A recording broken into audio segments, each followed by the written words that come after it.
Bonjour mesdames et messieurs, bienvenue dans ce webinaire qui ouvre ce matin le forum Impulsion 2021 organisé par Green Solus et Lucans.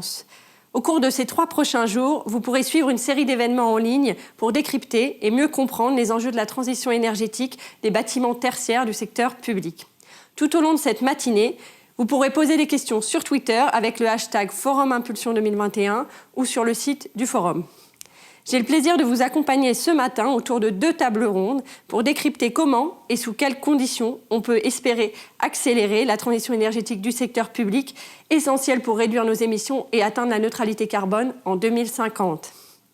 Pour planter le décor, je vous propose d'écouter la ministre déléguée au logement, Emmanuelle Wargon. Elle n'a pas pu être là ce matin, mais elle nous fait le plaisir d'introduire cette matinée à distance. Mesdames, Messieurs, bonjour à toutes et à tous.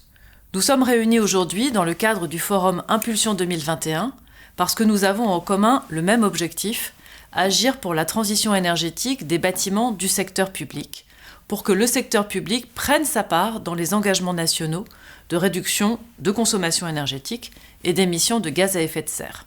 Nous le savons tous, les bâtiments sont un élément important de notre consommation d'énergie et de nos émissions de gaz à effet de serre.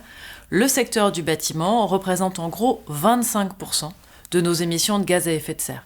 Ça concerne bien sûr les logements, mais aussi les bâtiments tertiaires. Et dans le parc tertiaire, une bonne moitié de ce parc est en fait un parc public. Réduire les émissions de CO2 du secteur du bâtiment, c'est donc forcément s'attaquer aux émissions de nos bâtiments à nous, des bâtiments publics en général. Nous le devons aussi pour des raisons d'exemplarité. Trop souvent, l'État, les collectivités locales et les acteurs publics en général ont tendance à proposer au secteur privé des actions qu'ils n'appliquent pas forcément eux-mêmes. Nous avons décidé de nous emparer de cette exemplarité dans le plan de relance. Ainsi, le plan de relance prévoit une enveloppe de 2,7 milliards pour financer la rénovation des bâtiments de l'État et une enveloppe d'1,3 milliard pour financer la rénovation des collectivités locales. L'initiative qui nous regroupe aujourd'hui est une initiative du secteur de la sécurité sociale. Cette initiative est également soutenue par la puissance publique à travers un programme de certificat d'économie d'énergie qui permet de baisser le coût de la rénovation énergétique des bâtiments de la sécurité sociale, programme qui s'appelle Impulsion 2021. Depuis septembre 2019, ce programme, qui est porté à la fois par Lucans, dont je salue le directeur général, et par Green Solus, dont je salue la directrice, est un programme important qui permet d'accélérer la transition écologique de la sécurité sociale par des mesures concrètes, fondées sur une approche novatrice et ambitieuse à la fois de sensibilisation et d'innovation. Je suis fière d'ailleurs d'être la marraine de ce programme. Je l'étais en 2019 au titre de mes précédentes fonctions de secrétaire d'État à la transition écologique et solidaire. 800 bâtiments tests doivent être accompagnés dans ce programme et un écosystème est en train de se créer pour mettre en relation les acteurs qui ont les solutions et les organismes en région qui veulent mener une politique ambitieuse pour leurs bâtiments. Tout ceci porte ses fruits. Le partage d'expériences est au cœur de ce forum Impulsion 2021 avec une programmation riche et variée. J'espère ainsi que les grands témoignages, demain et après-demain, d'acteurs du service public et de la sécurité sociale qui présenteront leurs actions à fort impact et à grande échelle pourront inspirer le secteur public dans son ensemble pour amplifier le rythme des rénovations. Saisissons les opportunités de la relance, continuons à impulser ensemble une dynamique de transition énergétique du patrimoine tertiaire du secteur public. Je vous souhaite à tous et à toutes un bon forum.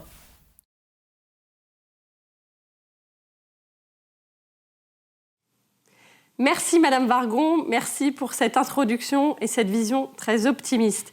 Alors, on va entrer tout de suite dans le vif du sujet. J'ai à mes côtés Ella Etienne Denoy, directrice générale de Green Solus, avec qui nous allons échanger dans quelques instants. Mais avant ça, nous allons tâcher de comprendre dans quelle mesure il y a urgence pour enclencher cette transition énergétique dont on parle vers des bâtiments plus économes en CO2. Alors pour évoquer ce sujet, le climatologue Jean Jouzel nous fait le plaisir d'être avec nous ce matin. Jean Jouzel, bonjour. Bonjour à tous et à toutes. Alors Jean Jouzel, vous êtes climatologue, membre de l'Académie des sciences, du comité de gouvernance de la Convention citoyenne pour le climat et ancien vice-président du groupe scientifique du GIEC. Jean Jouzel, vous avez souvent souligné que 2020 serait une année charnière pour le climat. 2020, c'est l'année la plus chaude jamais enregistrée. On y est ?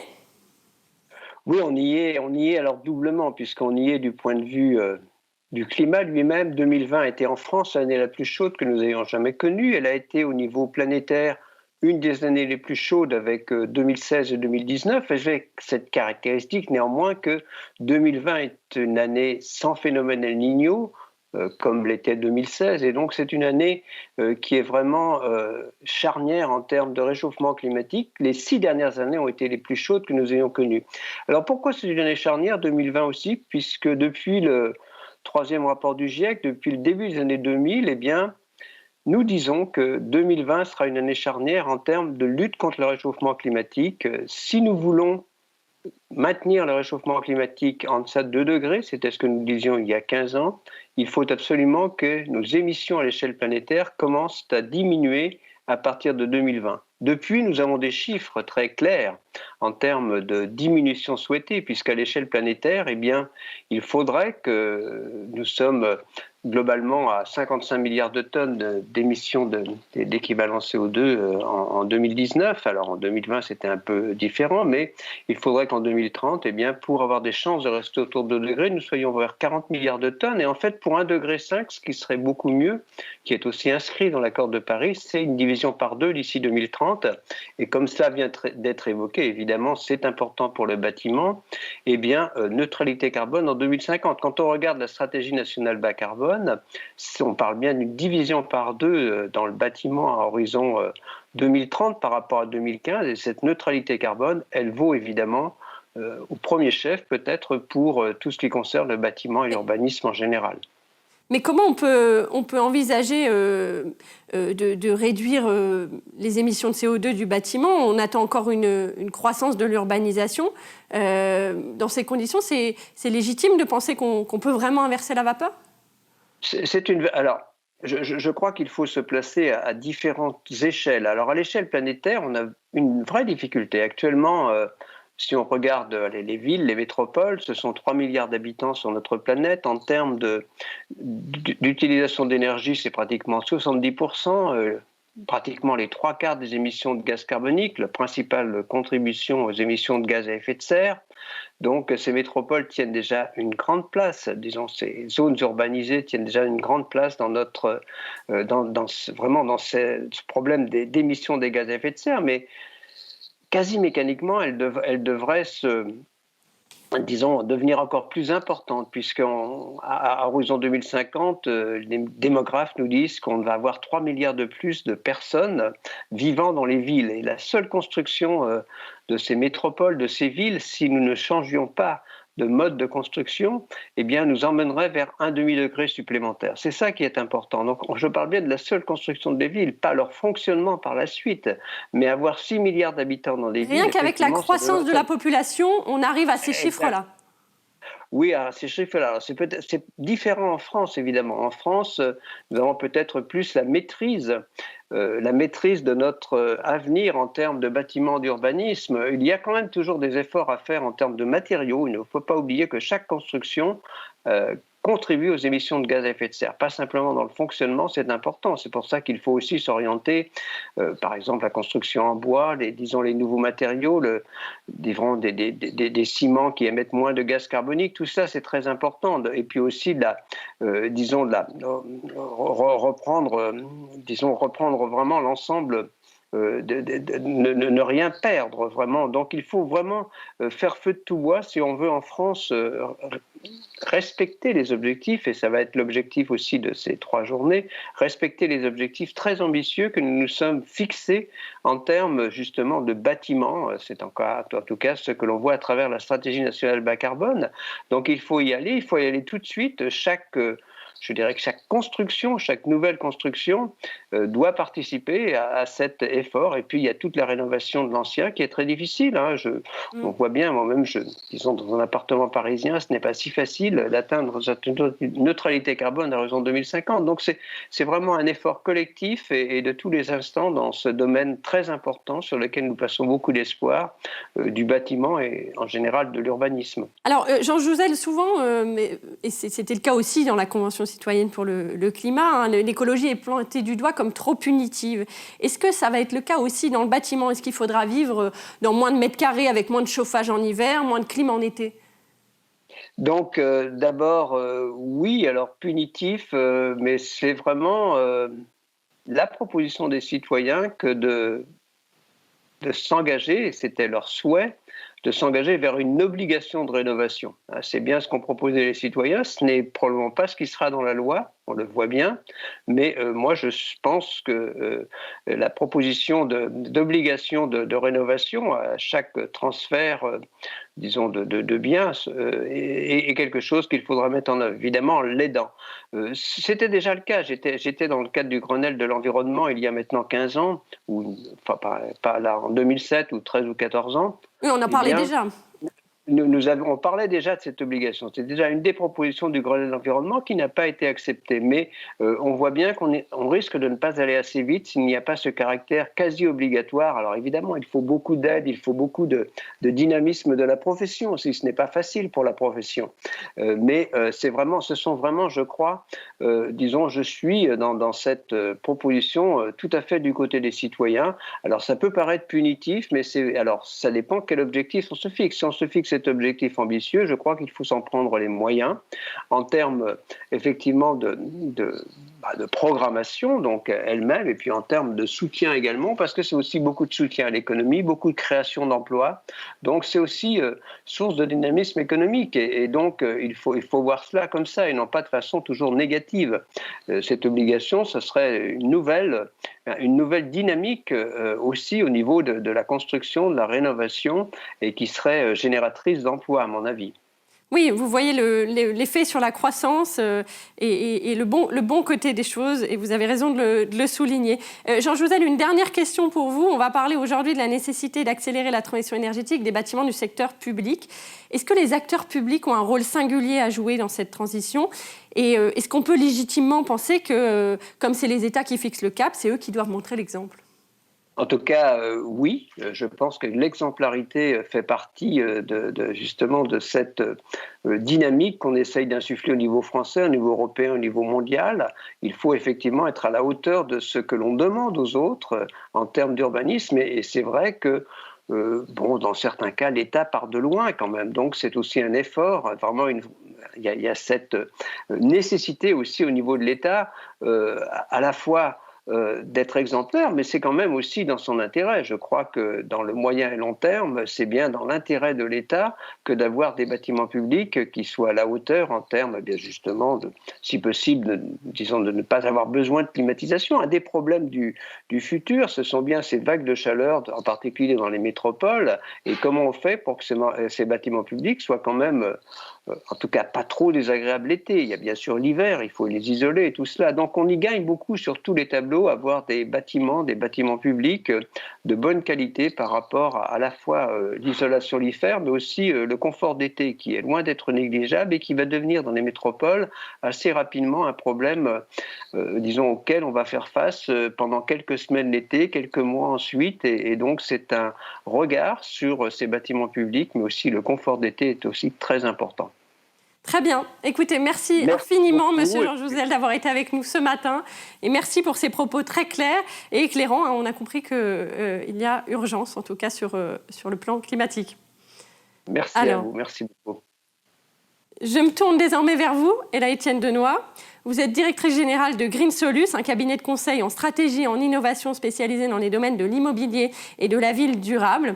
Ella Etienne Denoy, vous ouvrez aujourd'hui un forum de 3 jours dédié à la transition énergétique des bâtiments tertiaires du secteur public.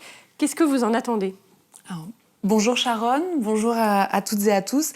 Alors, Je tiens avant toute chose à remercier Madame la ministre déléguée et Monsieur Jean Jouzel que nous venons d'entendre pour leurs interventions. Je suis vraiment ravie d'être ici avec vous et très heureuse d'ouvrir ce forum avec le ministère de la Transition écologique, avec Lucans, dont je salue le directeur, Monsieur Rénal Lemay, et l'ensemble de nos partenaires.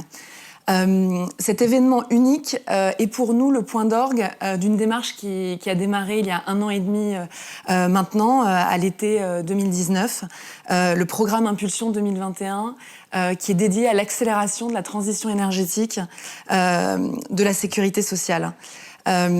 Cet événement représente aussi ce qui fait l'une des clés de voûte de réussite du programme, l'alliance d'une grande institution publique comme la sécurité sociale, qui représente quand même plus de 150 000 collaborateurs, 4,5 millions de mètres carrés à travers toute la France, et d'un acteur privé innovant et agile comme Green Solus. C'est l'exemple d'un partenariat public-privé d'un nouveau genre. On pourrait même parler d'un Green Deal public-privé pour reprendre les termes de la ministre déléguée qu'elle avait employés lors de notre événement de lancement en septembre 2019.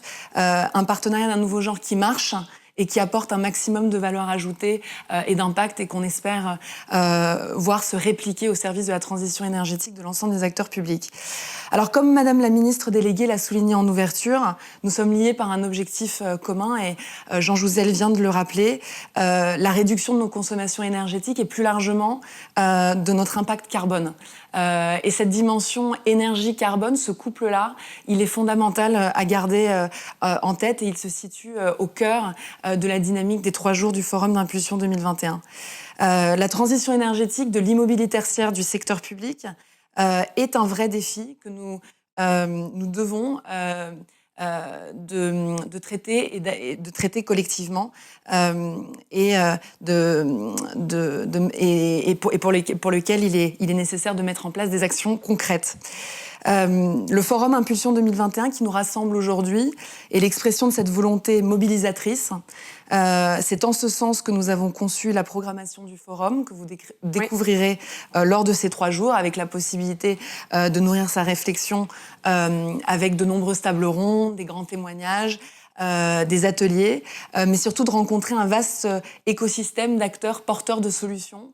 Des acteurs très enthousiastes, très motivés à l'idée de pitcher devant tout un ensemble d'acteurs publics.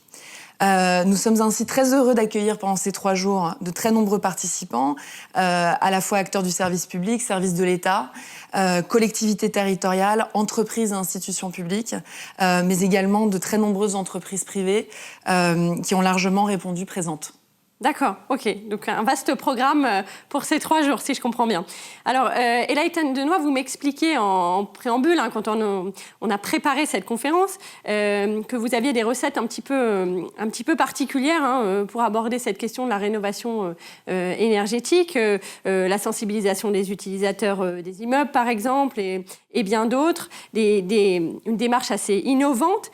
Face à l'ampleur du parc immobilier, on a l'impression qu'il faudrait plutôt un Big Bang pour renverser la table, avec des vraies rénovations lourdes.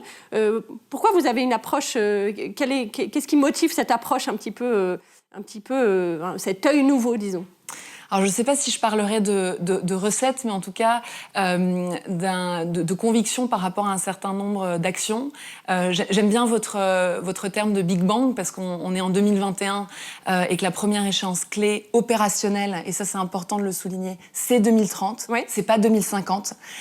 Et donc, quand on a 9 ans devant soi, il y a un enjeu d'embarquement. Et ça c'est un point clé qui est au cœur de la conviction que nous portons par rapport rapport à l'enjeu de l'immobilier et de la ville durable chez Green Solus, c'est l'embarquement d'un maximum de parties prenantes, toutes celles qui sont concernées par cet enjeu-là. Alors, qui est concerné ?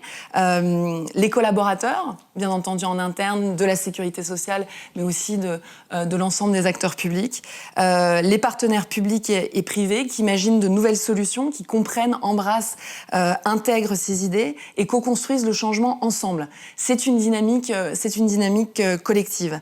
Alors, au quotidien chez Green Solus, nous travaillons ainsi au service d'acteurs de l'immobilier de la ville, mais plus largement de l'ensemble des acteurs privés et publics qui sont désireux de surmonter la complexité inhérente à l'atteinte d'objectifs très ambitieux de durabilité. Et Jean Jouzel l'a rappelé, la neutralité carbone, c'est pas rien en matière d'objectifs. D'appuyer les acteurs à se positionner au cœur de la transition énergétique et écologique. Alors, chez Green Solus, on se définit comme des facilitateurs et des accélérateurs de projets durables. Et on est convaincu que la transition s'opère à un triple niveau. Environnementale, mais également digitale et plus largement sociétale. Et je pense que cette dimension d'allier la transition numérique et la transition environnementale n'a rien d'évident. Et aujourd'hui, allier le smart et le green est vraiment au cœur de la dynamique et de la vision que nous portons pour Impulsion 2021, que nous avons co-conçu de zéro et que nous co-portons avec Lucans depuis 2019. Alors face à l'enjeu d'accélération et du virage qu'il est indispensable de prendre d'ici l'horizon dont je vous parlais, l'horizon opérationnel de 2030 et à l'impérieuse nécessité d'agir vite et fort, nous avons opté en effet pour une méthodologie novatrice au-delà de l'enjeu de la rénovation lourde, qui est bien entendu un point clé à intégrer dans les schémas directeurs, d'axer la méthodologie sur la mise en place d'actions facilement déployables à fort impact. Alors, je pense qu'il est important de rappeler que les acteurs du service public ont un patrimoine important, souvent vieillissant, datant des années 70, et pour lequel les réhabilitations ambitieuses sont souvent complexes à financer. Donc c'est vraiment un enjeu sous multiples variables de contraintes. Or, les réglementations nouvelles mises en œuvre, dont notamment le décret tertiaire qui a été rebaptisé récemment dispositif éco-énergie, fixent des objectifs exigeants à atteindre dès 2030. Donc quand on a un push réglementaire de ce type-là, première question que l'on se pose, c'est comment est-ce qu'on va y arriver. Alors c'est là où on retrouve l'enjeu de l'embarquement qui est clé. Et à ce titre, le programme Impulsion 2021 met l'accent sur des volets qui sont encore trop souvent ignorés. La sensibilisation des occupants et des équipes techniques. Et ça, c'est la première étape avant une montée en compétences et avant un engagement. Et ça, c'est un point important parce que se dire... Vous voulez dire qu'en fait, rénover un bâtiment, c'est pas seulement l'affaire du gestionnaire de ce bâtiment, c'est l'affaire de tous les salariés finalement qui y travaillent. Absolument, de tous ceux qui travaillent. Et aujourd'hui, les bâtiments tertiaires sont aussi des lieux de vie. Oui. On réinvente nos façons de travailler. On a vu aussi avec la crise sanitaire qu'on mêle distanciel et présentiel, que les bâtiments ont besoin de retrouver une nouvelle destination aussi par rapport à leur enjeu. Et donc l'usage qui est fait de ces bâtiments est absolument clé. Sauf que pour transformer les usages ou avoir les bons usages vertueux dans les bâtiments, encore faut-il savoir de quoi on parle. Et puis en parallèle à cette dimension de sensibilisation, finalement de comprendre de quoi on parle, on a la mise en œuvre de solutions et d'innovations concrètes et déployables directement sur le patrimoine immobilier qui sont portées par tout un écosystème d'entreprises et de start-up. Mais encore faut-il connaître ces entreprises et ces start-up.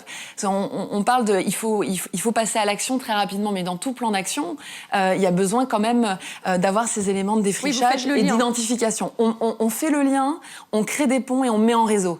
Et le Forum d'Impulsion 2021 est une formidable opportunité de mise en réseau entre deux univers qui ne sont pas des univers qui se côtoient naturellement. D'une part, l'univers secteur public et d'autre part, l'écosystème écosystème de l'ensemble des entreprises, TPE, PME, ETI, grands groupes, start-up, qui ont des propositions très concrètes sur le sujet. Et c'est là que réside l'essence même de notre conviction, l'adoption d'une logique systémique au sens de théorie des systèmes en sciences, en agissant sur les deux échelles, à la fois organisationnelle, sociétale, par la sensibilisation et la formation digitale, et l'année 2020 s'y est particulièrement bien prêtée, mais aussi physique, de l'immobilier à travers l'innovation et la synergie d'actions concrètes.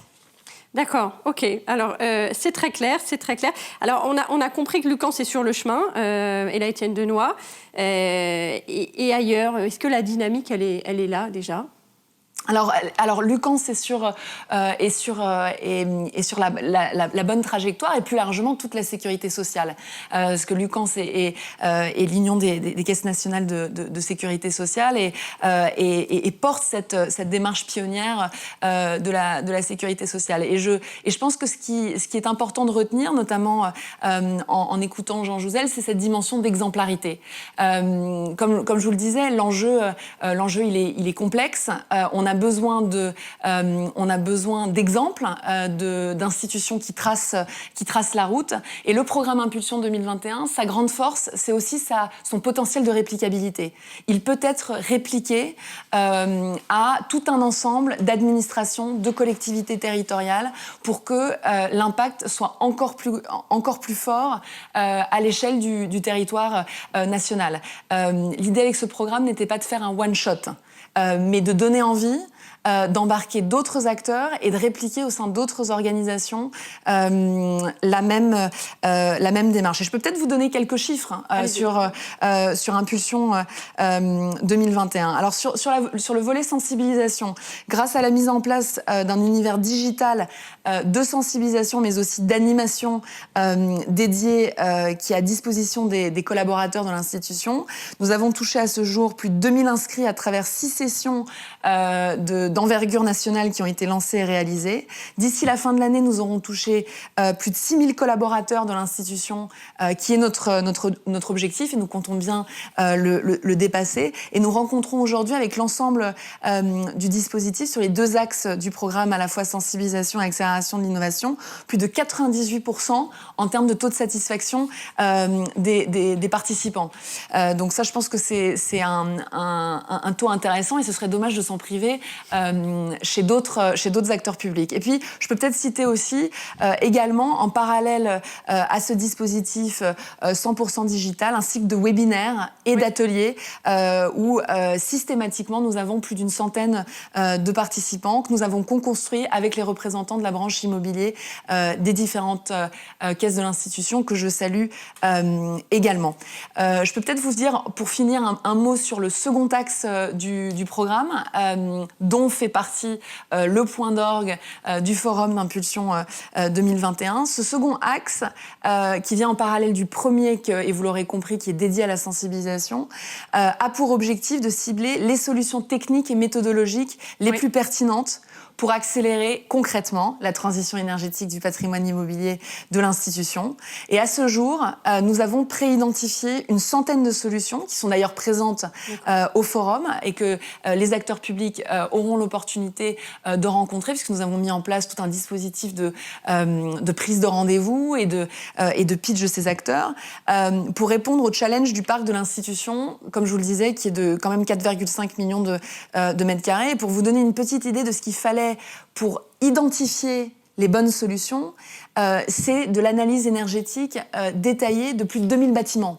Quand même qui était nécessaire en travail préalable. Et ce que je trouve particulièrement intéressant, c'est que nous nous sommes attachés, avec les équipes de Lucans, à viser un déploiement à court et moyen terme de solutions qu'on appelle quick wins, gains rapides. Ça, c'est un point important, parce que sur nos sujets, 2030, 2050, vous pourriez me dire, disons, on est sur un horizon de temps super long, c'est-à-dire quand est-ce qu'on va voir l'impact. On a envie aussi de voir les fruits... La concrétisation tout de suite. de suite, exactement. Donc, et pour donner envie et se dire que ça fonctionne et que tout ce travail de mobilisation est vraiment utile, cette logique de gain rapide, c'est-à-dire en privilégiant les solutions à faible niveau de contrainte de mise en œuvre, facilité et rapidité d'implémentation, et les solutions à fort niveau de performance, à la fois sur la rentabilité et l'efficacité de la solution mise en place, sont clés. Puisque je voudrais terminer, Sharon, sur un point clé. Nous avons été à l'initiative de ce programme pour vraiment encourager l'action concrète. Je pense que sur nos sujets de transition énergétique et plus largement de transition environnementale, on a besoin d'audace, on a besoin d'exécution et on a besoin de donner envie et d'embarquer. C'est pas juste un sujet contraignant, c'est le sujet de demain. C'est ce qui nous permettra d'avoir des modes de vie durables, agréables, désirables, des bâtiments dans lesquels on sera content de se rendre, agréable l'hiver, agréable l'été. Et c'est ce pourquoi nous travaillons main dans la main chez Green Solus avec Lucans dans le cadre du forum. Très bien. Écoutez, merci pour votre vision enthousiaste sur ces sujets éminemment techniques et souvent complexes. Ella Etienne Denoy. Alors, monsieur Reynald Lemay, le directeur général de Lucans, va pouvoir nous confirmer tous ces chiffres et nous confirmer la trajectoire qu'il a prise. Il est en direct avec nous ce matin. Bonjour, monsieur Lemay. Bonjour. Alors, monsieur Lemay, vous fédérez au sein de Lucans de la Caisse nationale des allocations familiales, de l'assurance maladie, de l'assurance vieillesse ou encore des organismes de sécurité sociale. Au total, c'est un parc immobilier, Ella Etienne Denoy nous l'a cité ce matin, de 4,5 millions de mètres carrés, c'est colossal. Et c'est un parc immobilier principalement construit dans les années 70, on l'a dit, et donc peu performant énergétiquement. Monsieur Lemay, comment vous abordez la transition d'un tel parc immobilier ? Alors effectivement, pour nous, c'est un enjeu extrêmement important. Nous sommes engagés déjà dans cette démarche depuis de nombreuses années. Et nous avons, dans le cadre de ce partenariat avec Green Solus, voulu accélérer cette transition énergétique. Et comme l'a souligné Ella Etienne, avec finalement deux axes pour nous. Un axe un premier axe qui est la formation, la sensibilisation de nos personnels. Nous avons actuellement entre 1500 et 2000 personnels formés. Comme le disait Ella Etienne, nous avons une cible à 6000 salariés formés. Et puis effectivement, le deuxième axe, c'est de rencontrer, de partager avec des entreprises innovantes qui sont aujourd'hui sur les territoires et de faire se rencontrer nos organismes locaux, les directeurs locaux, les responsables locaux des bâtiments avec ces entreprises qui proposent des innovations pour effectivement réhabiliter notre parc. Comme vous l'avez dit, nous avons un parc extrêmement étoffé, 3700 bâtiments, 4 500 000 mètres carrés, dont plus de 75% de nos bâtiments qui sont en pleine propriété. Et nous avons bien sûr des défis d'adaptation de nos implantations dans les territoires, de réduction de notre impact environnemental et puis aussi l'adaptation des usages. Nous avons actuellement 70 à 90% de nos salariés qui sont en télétravail. Alors télétravail dû bien sûr, télétravail obligatoire dans le cadre de cette crise sanitaire, mais demain un télétravail sans doute beaucoup plus volontaire, puisque on voit bien que l'usage du télétravail est en train de se développer et nous aurons aussi à prendre en compte cette nouvelle dimension par rapport à l'usage de nos locaux. Très bien, monsieur Lemay. Et alors, le télétravail, qu'est-ce que ça va changer ? Est-ce que ça va vous faciliter la tâche, finalement ? Le télétravail, ça pose deux sujets, c'est-à-dire ça pose un premier sujet qui est l'aménagement, l'adaptation des locaux. Est-ce que on tire les conséquences du développement du télétravail. Si vous voulez, aujourd'hui, la projection que nous faisons, c'est que demain, une fois que cette crise sanitaire sera passée, nous aurons vraisemblablement au moins 50% de nos salariés qui auront recours au télétravail sur des formules de 1 à 3 jours par semaine. Donc ça veut dire que dans nos bâtiments, nous aurons un taux d'occupation qui sera fortement réduit. Donc à partir du moment où notre taux d'occupation sera fortement réduit, ça pose une première question qui est la question du dimensionnement de nos bâtiments. C'est nécessairement, il faudra que l'on réfléchisse à notre empreinte immobilière et voir si le développement du télétravail ne va pas avec finalement une réduction de nos espaces. Ça, c'est le premier sujet. Et le deuxième sujet, à partir du moment où on peut travailler à domicile, où on développe le télétravail, l'usage, le présentiel doit correspondre à de nouveaux usages. Et notamment, la dimension collective doit être beaucoup plus intégrée dans le temps de présence dans l'organisme par rapport au travail que l'on peut faire chez soi. Donc on est plus. Il faut qu'on repense aussi, ou en tout cas qu'on pense à voir quel est l'impact du télétravail, quel sera l'impact demain du télétravail massif sur l'aménagement intérieur de nos locaux. Mais par exemple, est-ce que ça peut vous conduire à réduire votre empreinte immobilière et donc à réduire quelque part la taille du défi qui est devant vous pour rendre ce parc immobilier plus économe en CO2 ? Nécessairement, je pense qu'il y aura cette réflexion. On ne pourra pas, sur des programmes de réhabilitation, sur des programmes de location, sur des programmes de construction, là où aujourd'hui on raisonnait avec des ratios mètres carrés par agent en fonction d'un taux de présence qui était de 85 à 90% de nos salariés, puisque nous avions déjà commencé à développer le télétravail depuis 2017. Demain, à partir du moment où on sera sur un taux de recours au télétravail qui sera vraisemblablement supérieur à 50%, on aura à un instant T 50-60% de nos salariés qui seront présents dans les bâtiments. Donc peut-être que en fonction de l'aménagement de nos locaux, on aura en tout cas à intégrer cette dimension. Est-ce que on reconstruit des sièges, on réhabilite des sièges, ou pas simplement des sièges d'ailleurs, des sites d'accueil ou des sites qui abritent des services de la sécurité sociale, on aura nécessairement à se poser la question de la surface de ces bâtiments.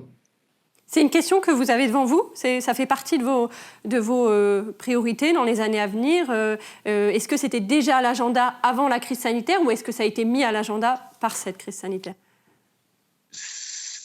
C'était à l'agenda avant la crise sanitaire, mais bien entendu que la crise sanitaire qui a accéléré de manière extrêmement considérable le recours au télétravail nous pose de manière encore plus forte cette question.